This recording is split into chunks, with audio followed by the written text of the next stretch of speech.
What's up, YouTube? Thank you so much for stopping by. This is Macho Talk Sports episode 2. I do want to give a special shout out to Ryan Aybar from Aybar Report, as well as Daniel Flores, my Magic Insider. Always a pleasure talking sports with you guys. Thank you so much for stopping by, showing out.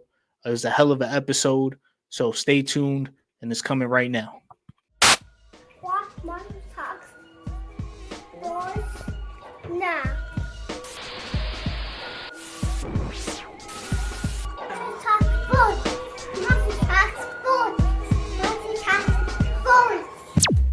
Welcome to Macho Talk Sports. I'm here with Daniel Flores, my Magic Insider here at Macho Talk Sports. Daniel, how you doing, bro? I'm doing great, man. And yourself? Great. Glad to have you guys here. I got Ryan Aybar from Aybar Report. How you doing, cuz? I'm good, man. I woke up today. How about yourself? I did too. I don't know if that's a good thing or a bad thing, but I woke up. That's for sure. So we're going to get right into these topics. We're going to start this off with Mikal Bridges gets 4 years, $150 million extension. Ryan, you are the Knicks insider here. So what are your feelings on this right here? So first off, a lot of people there's a lot of buzz around this contract, being that a lot of people think that it's a little too much money. My argument to that is, at the end of the day, with these contracts and franchises, with the athletes, franchises are paying the player for what they think they're going to get, right? It's not about paying the player for their worth and what they have done, more so what they're projected to put out, right? Mhm. And so with that, I mean, at the end of the day, what I really kind of focus on is, the guy's played 556 consecutive games. He hasn't missed a single game in his entire NBA career, right? He had a little bit of a slump on the offensive side of the basketball under a defensive-minded head coach, may I add. But, I would argue that we don't beat the defending champs without him. I mean, he's a guy who is a pest on the defensive side of the basketball, and a guy who I think is going to be a viable third scoring option under Mike Brown. So, he took a slight pay cut, but I think it's going to pan out just fine. We already know what Mike Brown has, done in the NBA as a head coach. As far as offensive efficiency goes, I think he's going to unlock another, side of offensive efficiency for Mikal Bridges, and I think it'll work out just fine. Okay. And then Daniel, as a Magic fan, you see a team on the East pay a man like that 4 years, 150 mil. How does that make you feel? I mean, it's Mikal Bridges, right? So Mikal, again, he's played every single game. He's definitely earned the contract. Now, with this team, if he is going to be your third option, then this contract, it works. If he is going to just kind of sit in the corner, not really be as heavily involved in the offense now that you have a little bit more of a Jordan Clarkson, maybe Cat gets a little bit more of the offensive keys, a little bit more ball movement, because that's, the Knicks has been very Jalen Brunson led. Then it may become a little bit of a hurdle. But it is like Ryan just said, it is the franchise just kind of projecting on what he can potentially be. And we've all seen, the Brooklyn Net, Mikal Bridges, where he can handle an offensive load. In a smaller role, which goes back to his days in Phoenix, he was super efficient on the offensive end, and he's always been defensively. He's always been great. So it's just a matter of, can he actually live up to that type of contract? Yes. It just depends on how the Knicks are headed with their offensive flow, and if he is going to be in rhythm to where he can recapture a little bit more of that efficiency going forward. Yeah, I completely agree with you guys. I think, like you said, like Ryan said, you have to pay him not only for what he's done, but also what you're projecting him to do in the future. And you guys have the aspirations of trying to win a championship right now. And like you said, he almost single handedly helped you beat Boston. I mean, he literally ripped the ball out of their hands.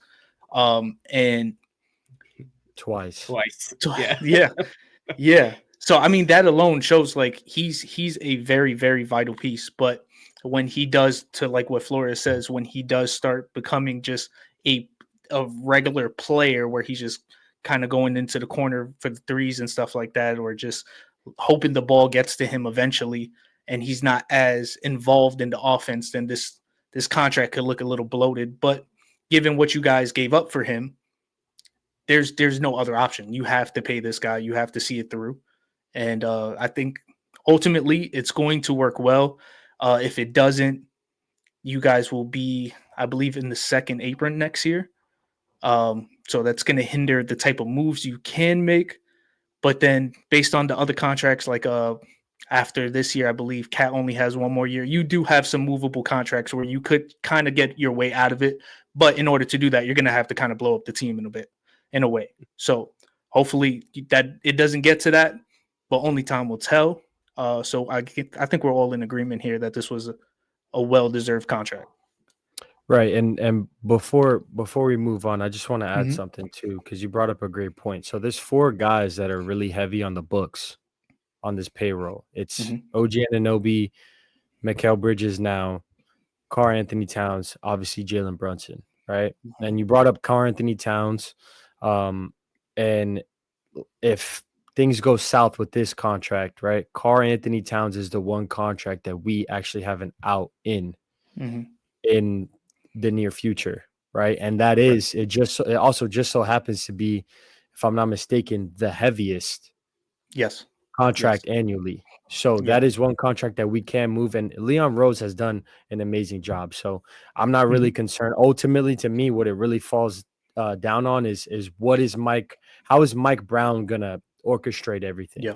I think Yep. he's gonna do just fine. I think we're gonna see a lot more ball movement, and it'll work out. Yeah. Yeah. Anything that you wanted to add to that, Flores? Well, so the way I'm gonna compare it is not not really like player to player stats, or maybe you can. It's like kind of like Herb Jones, right? He just signed a 3-year, $68 million contract. So it's just, again, it depends what type of player or how Mike Brown utilizes him. If is OG going to be the one that maybe takes a step forward, because OG is also very capable. You have very Mhm. similar Mhm. players there, to where they're wing defenders, strong defensively, and they can be very, very efficient. It's just, where do you lean? And Cat having an out here next year, possibly, that's going to do wonders. But yeah, it puts a lot of pressure on the Knicks, and Yeah. deservedly so. I mean, they have a great team, so why not swing for the fences? Yeah, it's a great problem to have, to where you have 4 to 5 capable players that can possibly lead you in scoring. Where I mean that everyone's not going to be able to do it every game, so there's going to be people that's going to have to take step backs depending on game flow and stuff like that. But when you add that contract to somebody's name, now there's an expectation that you have to do this every game. And when you have as many good players as the Knicks have currently right now, it's unrealistic to kind of do it every game. So there might be a lot of unfair criticism going his way this year based off of this contract. But as long as the Knicks are playing the way they need to and they're winning games, I think who cares? So, It's New York; they're always under a oh microscope. yeah, oh It's, yeah, yeah, 100%. nothing. Speaking speaking of great contracts, my boy Luka gets 3 years, 165 million.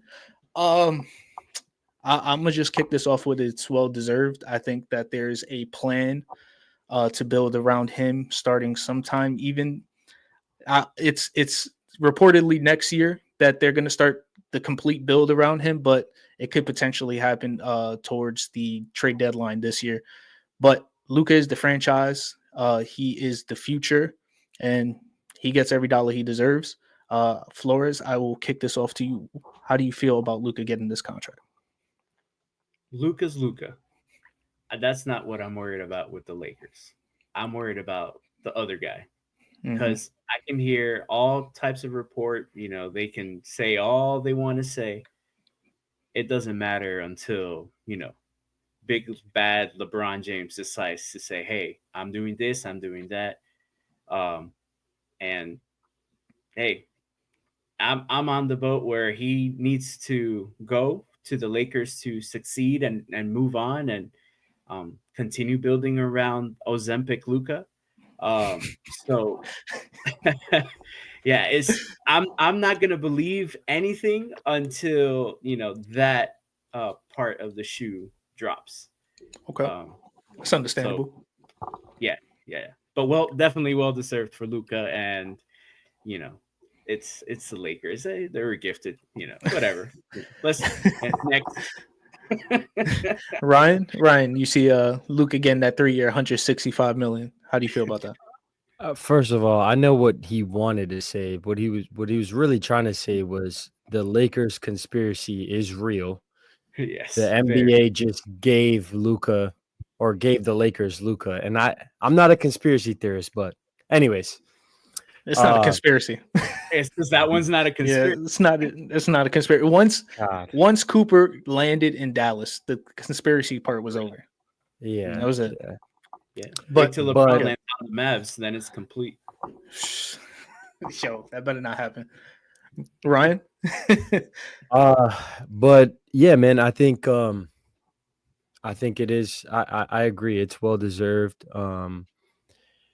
What really sticks out to me is what he could have gotten in Dallas. I think that when I see this number and I see what he could have gotten in Dallas, everything he put into that franchise, and his time and his tenure there, it's kind of sucks, And I'm unbiased in this situation. I'm a Knicks fan, so.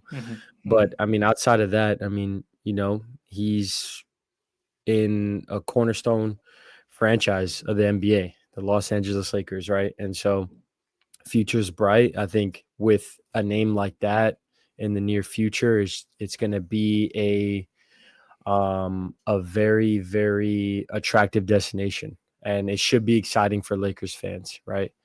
Yeah. One, maybe two more years of LeBron, and then the rest is, surrounded around Luka, right? So It's exciting. I think it's cool. For sure. I'm hoping this is the last year, but I agree to what both of y'all were saying. As far as like what Flores was saying, LeBron is still LeBron, unfortunately. I do hear a lot of rumblings that LeBron has a lot less pull now, knowing that he's 1 foot out of the NBA, basically, but he's still bigger than the NBA. So he can technically do whatever the hell he wants. So that part is still scary. But I do think that the Laker brass has Luka's back as far as the vision is him for the future. The whole conspiracy theorist was to get Luka here.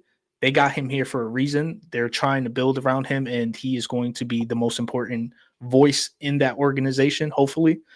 Only time will tell, I guess.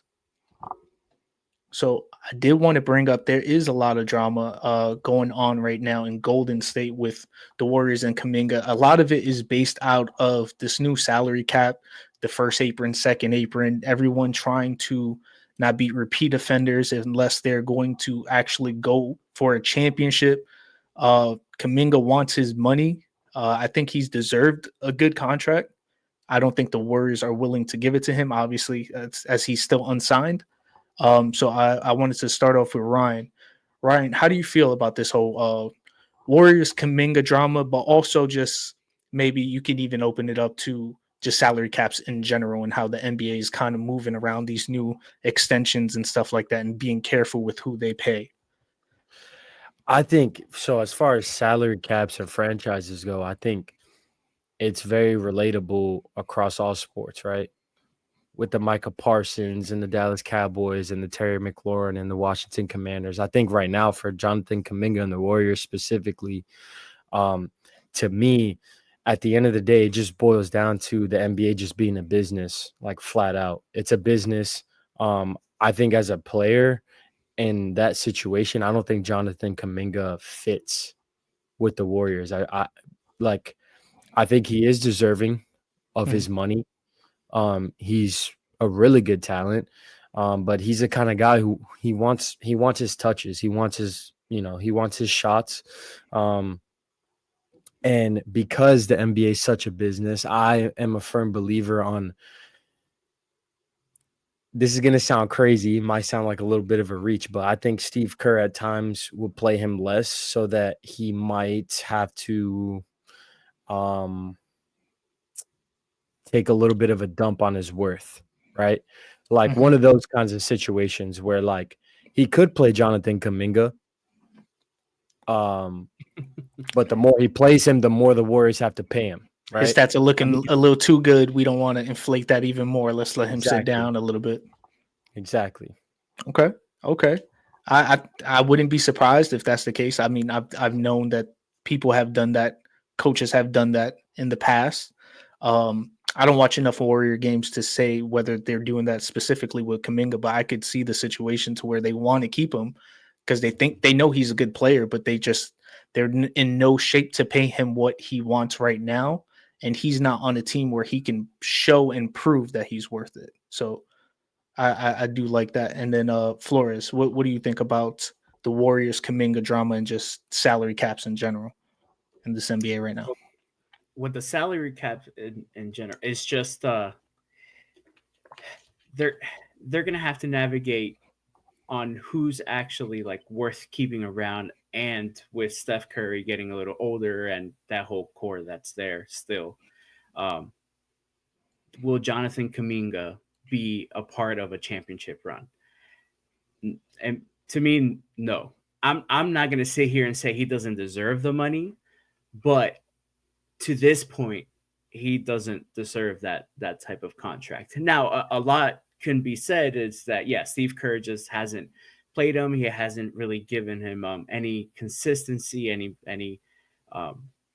like a longer leash for him to actually go out there and make mistakes and stay on the floor after those mistakes and develop into that other star that he envisions himself as being. But I don't see him doing that with the Warriors. And I honestly, to this point, and I think he also mentioned that himself, that his growth has kind of been stunted to this point. So I don't see him being anything great, even outside of the Warriors. Like if he were to end up with the Wizards, right, and he can literally take every single shot he wanted to, unfortunately, Kuminga on this one may end up being on the losing end. It's just it's a business.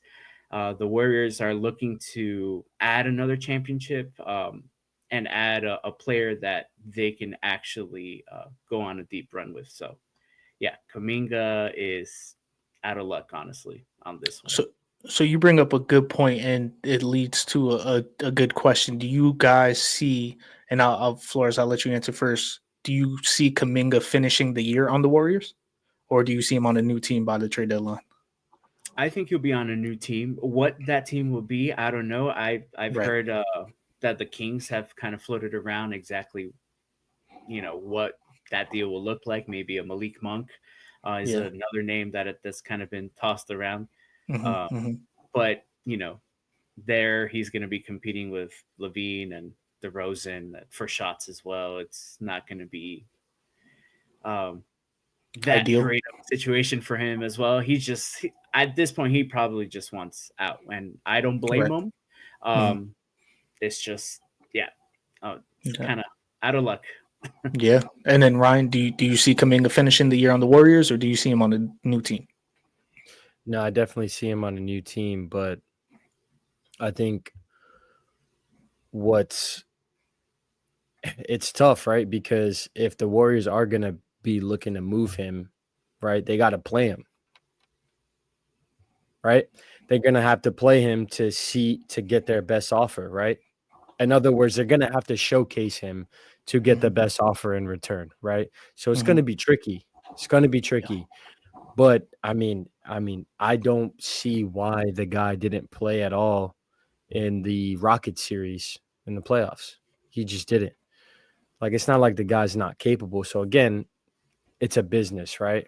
I think he's a lot better than people think. I'm not saying he's, a max player by any means, but No.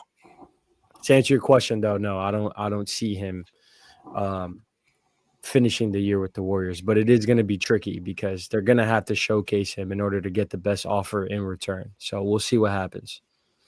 Yeah. Yeah. And that could backfire too. You play him to try to show his worth, and then he's playing Mhm. too good, and you're like, I'm not trading you. You're fucking balling right now. And then you got to pay him. Yeah, it's a double-edged sword. It's a double-edged Mhm. sword. Unless they wait until the end of the year. I don't know. Yeah. It's a tricky situation. Gladly, we are not the ones that have to deal with it. But moving on to the next one, we got the Celtics owner buying the Connecticut Sun for a record number of $345 million, and they plan to move the team to Boston. So they're going to be playing in the TD Garden, and they also plan on building a $100 million practice facility around this team. For me, I think this is a great move. The Connecticut Sun were looking to sell, but the reason that it happened so quick is because the number that was offered to them was so much higher than they expected. So they kind of just did it, said screw it.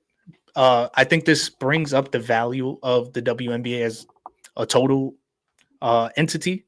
The Suns were nowhere near one of the most highly valued teams in the WNBA, so them getting this number brings up the value of teams like the Liberty, teams like the Aces. Like, this is going to be good for the whole WNBA as a unit, and I think the move into Boston might be good for them. I don't know how Connecticut is as a basketball market. I think, of course, they have UConn, but besides that, yeah, for college, for the pros, I just don't see it. So I think them moving to Boston does also help them as far as fan base wise. But Flores, what are your thoughts on this record breaking offer? The number's wild. That's That's big. that, That's of big. course, yeah. Like, let me sell my team. I'm expecting 100 million. Hey, what's the first offer that comes through the table? 345. Yeah, let's just sell the team right now. Let's Mm-hmm. get it out of here. But the Celtics owner is probably just looking at, how kind of everything's going with just everything keeps trending upwards. At some point, Mm-hmm. the WNBA is going to start trending upwards. It already has started It to. has. Right. Um, like, I'm not going to sit here and say I watch a lot of WNBA games, Right. but we all know, like, the whole Caitlin Clark's, your Aja Wilson's, your Sue Birds at the time and all that. Mm-hmm. So it Mm-hmm. has kind of progressively gotten better.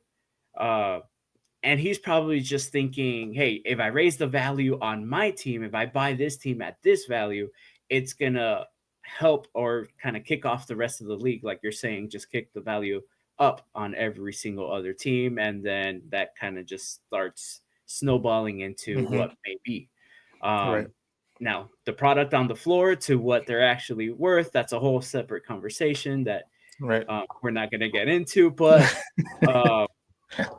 yeah, it's a business. Yeah. It's a professional team. It's Boston. They love absolutely everything and anything up there, and they'll support it 100%. Mm-hmm. So yeah, I see it as a good move for them for just future winnings. I would probably equate this to the Mikal Bridges extension, to where you're not just paying for the team now, but you're paying to what you see them doing in the future. Like, you see that in the past 2-3 years, how much the WNBA has exploded. So going with that trajectory, you're assuming this 345 is going to be doubled within the next decade or so, because they just bought it. They don't plan on selling anytime soon. They're in for the long run, especially building $100 million practice facility. So they're trying to invest in the actual product and get the product on the floor better, not just buying the team because it's a money move. So I think that's I'm great thinking for them. that's a joined practice, right? Is that for the Celtics and So or it's just dedicated to from, them? from what I read, it was dedicated to them. Now, That's I do your own research, anyone that's watching this, but from what I heard, it was dedicated to them. Now, if they're a joint practice facility, that would make a lot more sense. But you know, that's what I'm hearing. And then as far as Ryan, I know you're not too big into the WNBA, but I did want to just ask you if you had any thoughts on this. No, I don't do enough research. I don't really pay enough attention to have an opinion on this. So I think it's cool though. I think hopefully soon WNBA players start getting paid more what they're worth. But I don't really pay enough attention. You don't pay enough attention. I can respect that. I can respect that. So moving on from the WNBA, I did want to ask you guys, and I'll let you guys decide who goes first on this. I wanted to ask, what is your top 5 teams, East or West, in the NBA right now? There's, I think there's one commonality we're all going to have as far as who's number one. This is an assumption because I don't know your list, but for me, I have OKC number one. I'm gonna assume you guys have OKC number one as well. Yes. No, yeah. Okay. Okay. So who would like to reveal their list first? I'll go first. Okay. All right. So let's see. I got the Thunder coming in at number 1. Mm-hmm. I got the Knicks at number 2, but teams 3 through 5 are not in order. Just because I got the Cavs in there, but I don't really trust Donovan Mitchell in the playoffs. So I got Cavs, Wolves, Nuggets from 3 to 5. Okay. I think And the then- Wolves and the Nuggets. Oh, go ahead. No, I was just gonna ask you to explain. You already got it. Good. I think the Cavs and the Knicks both got better.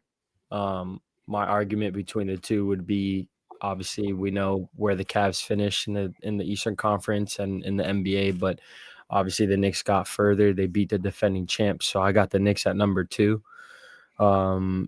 Given the injuries to Boston and to Indiana, and then the Wolves and the Nuggets. I think the Nuggets had a really good offseason. I was contemplating throwing the Rockets at number 5, but I mean, I don't really, at this point in Kevin Durant's career, I just don't. He's a superstar journeyman, and I mean, He doesn't move the needle for you. no, he doesn't. Okay. He doesn't. So that's my 5. Again, 3 through 5 are not in order. So Right. So you got a 1, a 2, and then kind of a tier for that 3 to 5. I could respect that. It's hard to always count out Joker, no matter who's his surrounding cast. He finds a way to get it done. The Wolves have been a constant thorn on the West's side, no matter who the matchup is. They're always scrappy, whether win, lose, or draw. They're always scrappy. The Cavs, yeah, it's hard to trust them. It's definitely hard to trust them, but they got the squad around them. Daniel, what is your top 5? So I have OKC as 1, Nuggets at 2, Knicks at 3. Okay. I actually have the Rockets at 4. Okay. And to be a little bit of a homer here, but it's, I'm gonna go Magic at 5. Now there's a lot to prove, and I'll explain kind of going backwards here, starting with the Magic and why Start with I your decided boys. I'll decide why I decided to wanna kick hear it. off the Cavs and the Wolves. So the Wolves, they've been to back-to-back Western Conference champions. Their bench play, I don't know if it took a hit. I don't see kind of a progression outside of their starting 5. I just once, if Anthony Edwards is not going, if Randall, we never know what type of Randall you're getting. Yeah. You can get the really, really good one where you're like, yeah, this team can definitely do something if he keeps that up.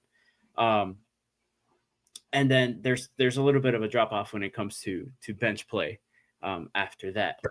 Kind of sounds like the we- Knicks. Well, y'all got a little bit of a bench now. well, You Yeah. got some and signs. Mhm. that's why Cleveland, right? I have them there, and they do have a little bit better bench play. Great regular season team. They kind of remind me of like the Phoenix Suns back in the day, where they would just smoke absolutely everybody, and then get to the playoffs, and somebody was hurt, and it was always one of their big pieces. In this case, with Cleveland, it's always going to be either Mobley, Jared Allen, or Mitchell, and it's been true in back-to-back years that they're capable of probably going on a run and giving OKC, because OKC is still my top pick to make it back to the NBA Finals. Yep. But I don't see it. I agree with Ryan's head shake over there. I don't see it. I'm not scared of Cleveland, pretty much. Okay. Nope. They can clip that, they can cold freeze take that. I don't give a shit. I'm not And, scared of and Cleveland. and you know it's funny. The Magic almost whooped that ass in the playoffs the other year. So Correct. And that's without the spacing, without the Mhm. shooting. And now going into my top five, I'm gonna put my boys in there, Mhm. simply just based off the defense, right? The defense took us this far, and now that we have major additions, as far as spreading the floor and just giving Paulo and Franz just an extra foot, an extra 6 inches of space to where they can get to the cup, which they do relentlessly, and they can do whenever they want to.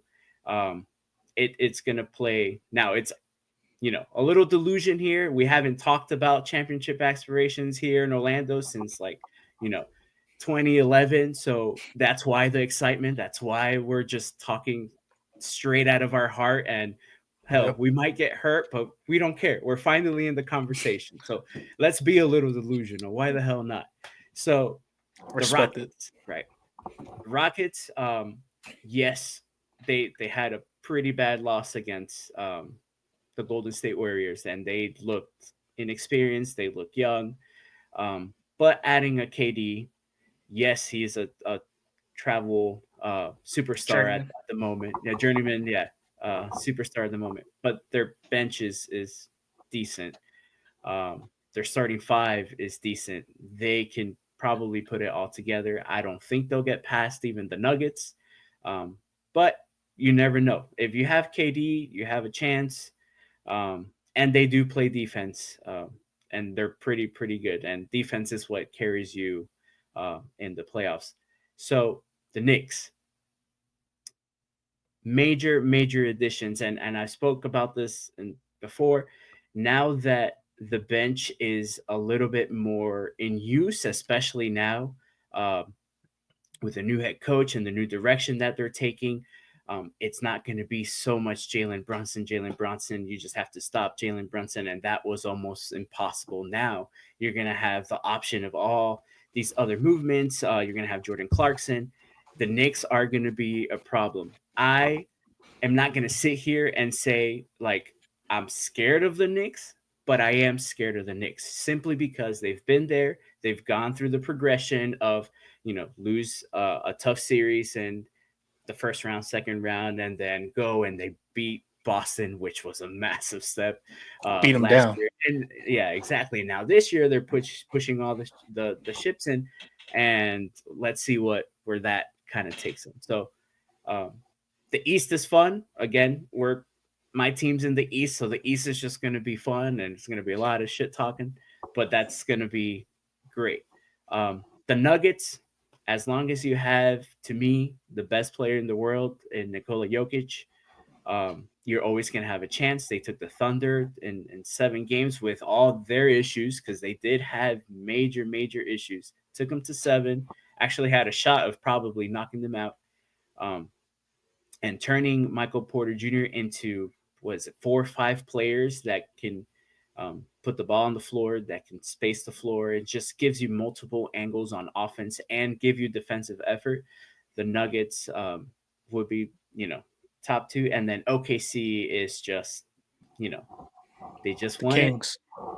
They have to defend it, and they're set up for the long run. And yeah, they're good, which sucks. OKC's scary. They're scary now, and they're scary for the future. That's the scariest part. Like they're set up so beautifully, so beautifully. It's not fair.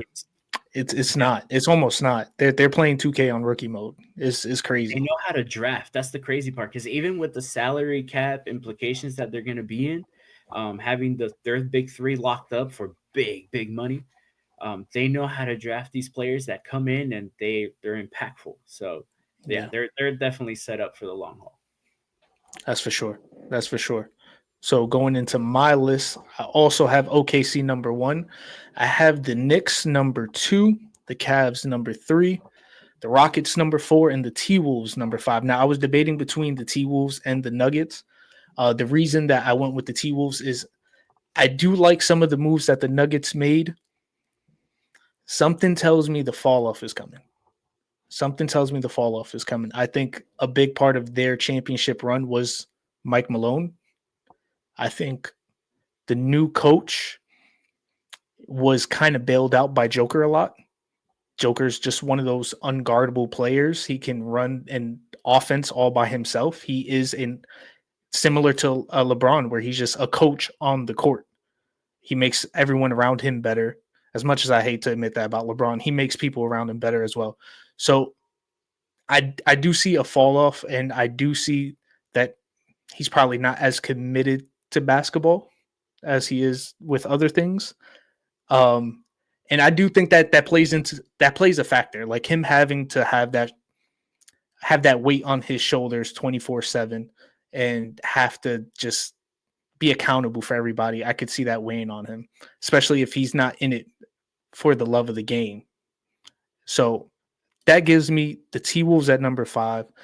Ant is, I think, the complete opposite as far as when it comes for the love of the game. I think he loves the game more than anything.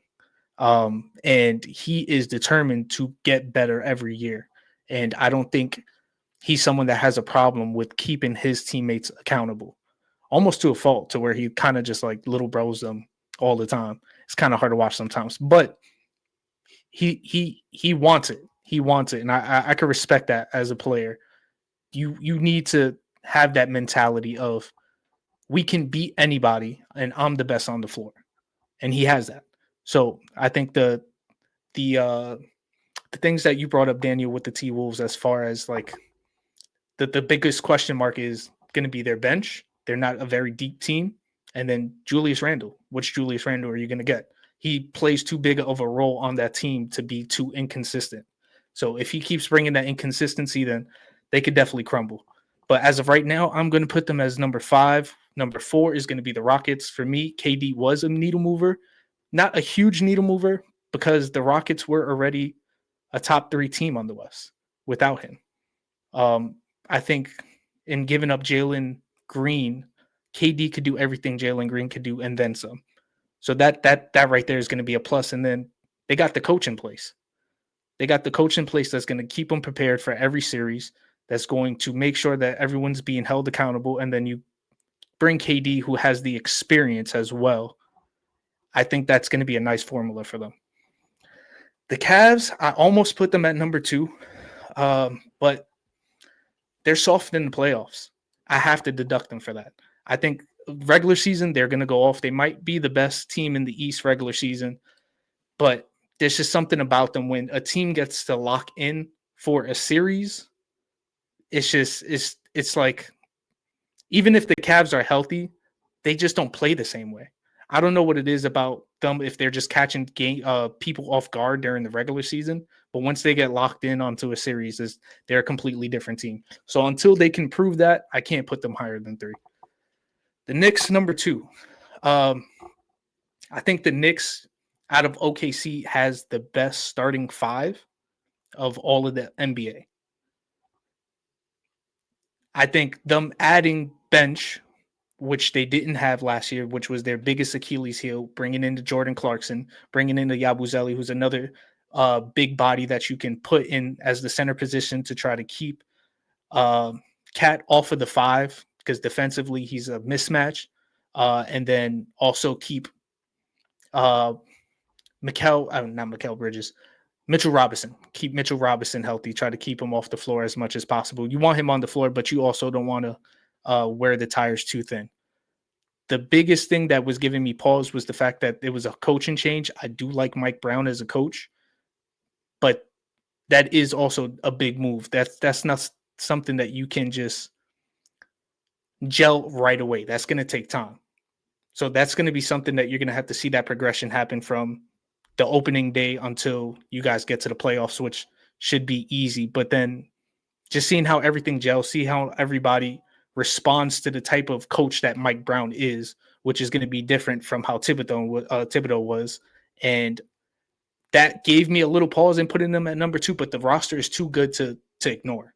They're way too good to ignore. They showed that they can make it to the Eastern Conference Finals last year, and they have the squad to do it. So they're going to be put in that number 2. And then OKC, reigning champions, a potential, I don't want to say dynasty, but they do have the pieces in place to do it.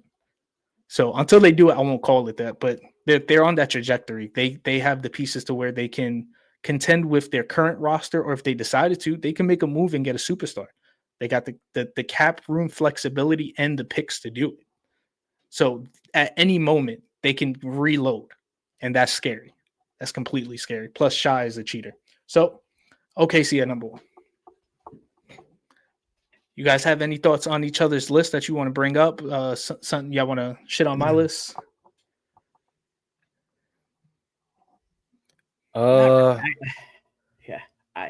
respect. Sorry to cut you off there. Right, I respect both of you guys' list because honestly, outside of OKC, there's a lot of question marks on every single team.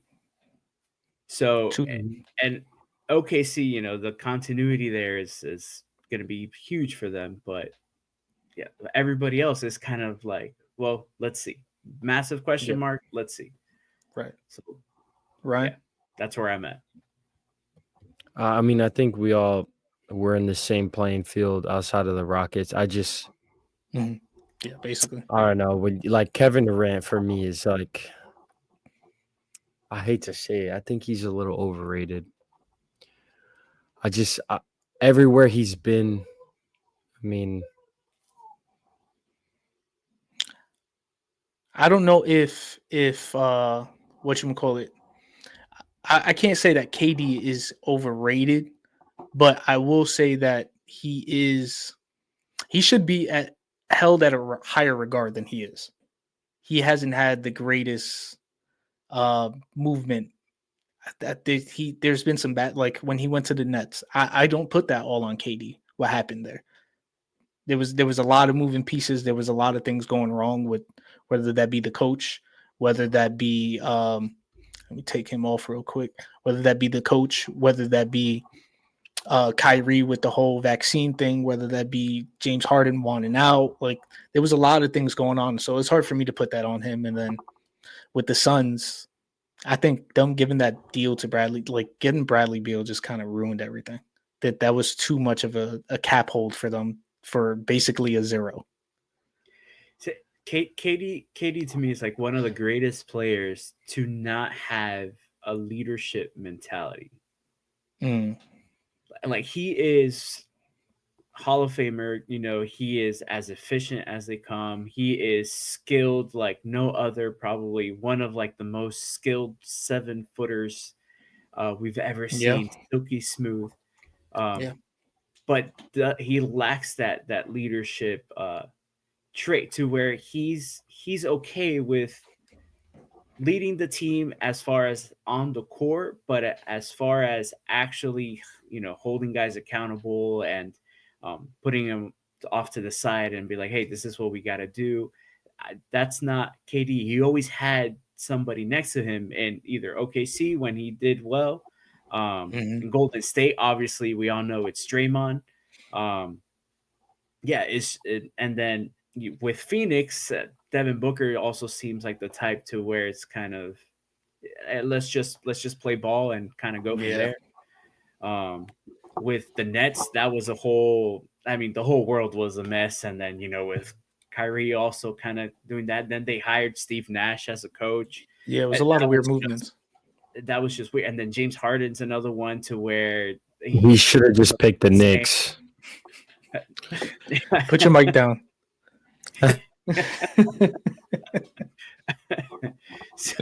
so yeah, again, one of the greatest basketball players to ever play, but not have that leadership mentality. Yeah, he's definitely has that complex of I'm a worker, not the manager type of thing. And I'm cool with being a manager. I don't want no type of promotion. Just let me do my job and then let me clock out.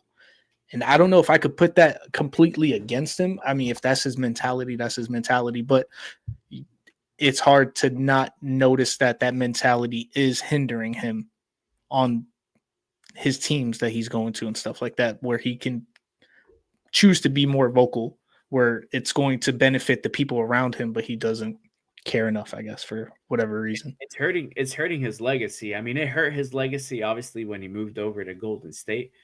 But again, that's probably something you would have expected out of Kevin Durant. To where, hey, let's go over here and I don't have to be the voice. I'll lead the team in scoring and be your best player, but I'm not going to be the voice. That's not who I am. Yeah. So, Ryan, I did want to ask you a question. That we did get to touch all those topics that I wanted to tackle today, but I did want to ask you guys a specific question based on each other's team. And talking to you off camera, you brought up that you would like to see Josh Hart move to the bench with potentially Mitchell Robinson moving in at the 5 and at Mikal Bridges, OG, Brunson, Cat.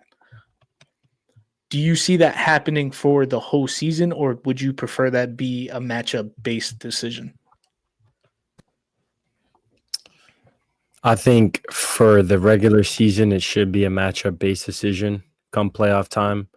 I think we should roll with Mitchell Robinson at the 5. For one, highest plus minus with that starting 5. When we ran with that in the playoffs, highest plus minus compared to any lineup we've had throughout the entirety of the NBA season. That's 1. 2, Mitchell Robinson is so good on the defensive side of the basketball that he camouflages Karl Anthony Towns' liabilities, right? Mm-hmm. And Mitchell Robinson is one of those guys who is like one of like maybe a few big men in the NBA who I can sit here and tell you can step out and guard your wing every now and then. Not a full game, but like every now and then. On the switch. He is that good defensively. Solid. On top of that, Josh Hart, his play style and him being like an Energizer bunny kind of guy, I think he's just better coming off the bench. I think it's just that simple. If you're going to play 48 minutes, I don't want you playing 48 minutes taking 3 shots. You know what I mean? For that, just come off the bench. So I think for the regular season, put that on a matchup kind of basis, right? Because let's work our way up to Mitchell Robinson having the ability to play those heavy minutes, right? That workload was going to be my question. I'm glad you get it. Exactly. So because that's going to be a question mark, right? Like, can he play those big minutes? I don't think you should just throw him out there, to the Wolves and just start him every game right away. Let's keep it to a matchup kind of basis depending on who we play, and just work your way up to that. I respect that. Danny, did you have any thoughts on his decision making there? Yeah, I mean, hiding Karl Anthony Towns, I think, would be huge. He's not a center. I mean, he's built like a center, but he's not a center. And yeah, having the ability to guard on the perimeter, it is enormous in today's NBA game. So, yeah, Josh Hart off the bench there would probably make a lot of sense. When he said, he played 48 minutes and only had 3 shots, I had like flashbacks of like the entire Orlando Magic roster outside of Franz and Paulo. Or Like Yeah. everybody, oh, look at the minutes, 48 minutes, and who took all the shots? Oh, just Paulo and Franz. KCP only had like 2 shots and missed both of them. And yeah, so I definitely understand that part. It's a good thing you Cole only had 2 Anthony. players. We had everybody. Yeah, Cole Anthony. R.I.P. my boy. yeah. Milwaukee. Ugh. Cole is weird, right? Because we love him down here, but it's odd seeing him, wearing the number 50 and green up in Milwaukee, and it's just odd. But yeah, wish him the best. Like when he plays us, I hope he drops 50 but loses. That's honestly how I feel about it. Yeah. So I did want to ask you about your Magic. I had an idea, and I just wanted to run it by you and try to get your thoughts on it. I think that you guys had a really good offseason as far as the Bane trade, as far as the free agents that you got. I think that with Tyus Jones, you have an actual point guard now, which was kind of lacking last year, which also probably played into the fact of, like you saying, with Paolo and Franz getting all the shots, they're the only kind of shot creators there. They also had to be kind of playmakers, but they couldn't even trust the people that they were kicking it out to most of the time, with KCP missing it and all that stuff. So my thought process would be potentially moving Paolo to the 5, Franz to the 4, to make way for Bane at the 3, Suggs at the 2, and then Tyus at the 1. And I want to know your thought process on that.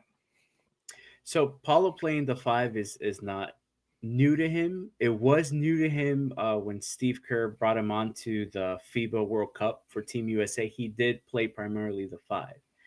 And he did say it was a bit of an adjustment for him. I know Jamal Mosley hasn't ruled out the possibility of playing him at the 5. But in all honestly, yes, he's built, 6'10", 250, but he's not a center.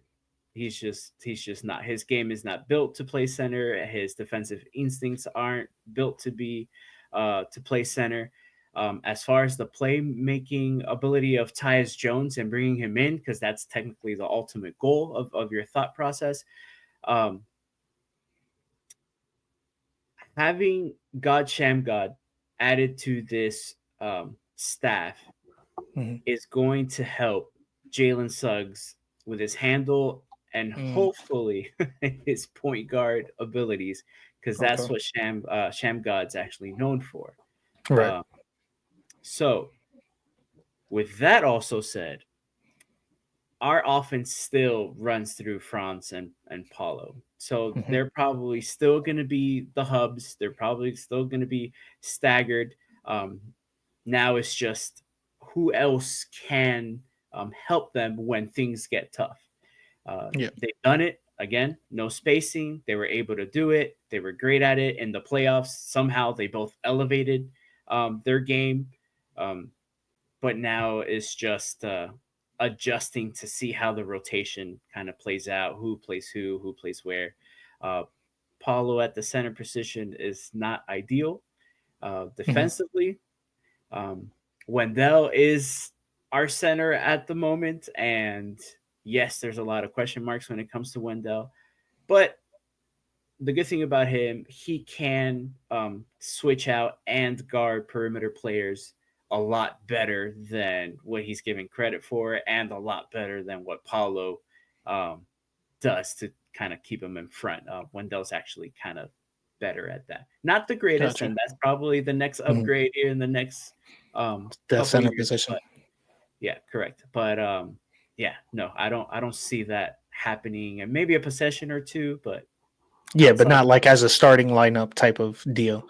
And I think that with you saying that Jalen Suggs is working on his playmaking ability, then having him at the 1 would be no issue if he does improve on that aspect of his game, because he can do everything else. He could shoot, he could defend and stuff like that. He could finish at the basket if he needs to. But that playmaking ability was a question with him, and I felt like you guys answered that with Tyus Jones, but it's kind of hard to fit him in now. Also, that you got Bane in this lineup as well. There's no way you can't have Suggs and Bane in this lineup. You need them as well as Franz and Paulo. So that last position was the only thing that was kind of movable. So it was either moving everyone down to get a point guard in, or keeping everyone where they're at and then starting Wendell? Or is Mo Wagner going to be ready He should be anytime soon? ready by December. Um, Okay. I am almost 90% sure he won't be. He'll probably be ready more towards like the beginning of January. And the only Ramping up. reason I say that is because the Magic go and play Memphis in Berlin, and he's not Mhm. gonna miss that. That's Yeah. gonna be Yeah. wild. So, Folk hero. yeah, he won't be. Yeah, he won't be ready though for the start of the Okay. season. So the rotation's gonna vary from there. Franz is probably gonna be the guy that's gonna run the offense. Probably a little bit handed the keys a little bit more. Um, so we'll just go from there. He's like our modern day Hito Turkoglu. Back in the day, he's the one Mm. that ran our offense at same size, same position. So it's nothing new for us to see a 6'10" guy kind of be the lead. So, little fun fact: Ryan was low key a Magic fan around that time. He kind of had two teams. Knicks was always his number one, but he did root for the Magic really heavily around that time. You Especially went to a 09. bunch of games too, right? When Dwight was there. Yeah, as a kid, so I lived in Orlando. I used to go to the Dwight Howard basketball camps. I've been to a bunch of games, couple playoff games. So like my first game ever was like Magic Celtics Christmas Day when like the old Amway Center, Mm-hmm. Mm-hmm. like before the brick stadium, like before they tore it down. I went to one of those. What Yeah. year was that? Do you know? Uh Christmas game, was it 08 by chance? I was gonna say 09. Vince Carter. 2010 maybe. Because Okay, Vince Carter, I watched Vince Carter dunk on KG. Mm. so that was 2011, 2012, possibly. Yeah. Yeah. Which I Yeah, it think, was the year after you went to the finals, so 2011, 2012. Yeah. yeah. Yeah, Hell that's of a time. Hell of a yeah, time. yeah, that was the last time we Mhm. had hope. And then y'all ran into the Lakers, and then we, brought you back to Yeah, no, reality. no. I wasn't gonna. That's it. I cut it off right there. That was the last I time had we to were. You didn't finish it have for you. no, I you didn't had have to. to do that. I had to. Yeah, come on. Well, that's gonna do it here for Macho Talk Sports episode 2. I want to thank you guys for coming out. I appreciate y'all. Appreciate your insight, your ball knowledge, and thank you so much. If there's anything else I want to say before we end, Yeah, so if here we go. any what? No, good, good. So if I can't even say what it's hey, Nixon 26, man. Nixon 26. Yeah. I no, but good luck. I want to see a Magic Knicks series. I need to see Series, that in the playoffs. I need to see that in the that would playoffs. that would be great for basketball fans and Knicks Yeah. fans. I would be absolutely miserable because there are so many New Yorkers down here. In Orlando, yep. Yep. To where, I mean, hell, they took over the damn Philadelphia arena, and Philly fans, they do tend to show up, but they take over absolutely everywhere. So that's a little rough. But as far as the basketball and the actual Mhm. product, I think it would be a great series. So yeah, why not? Let's go Eastern Conference Magic. Talking Knicks. to into existence. That Hell means yeah. our shit actually worked to make it that far, and then the Right. Knicks actually, they handled business and made it back to where they need to be to take the next step. So hopefully, let's see, Knicks and Magic in the Eastern Conference Finals. And we'll leave it there. Thank you guys for showing up. I appreciate y'all. Thank you for watching. And we out.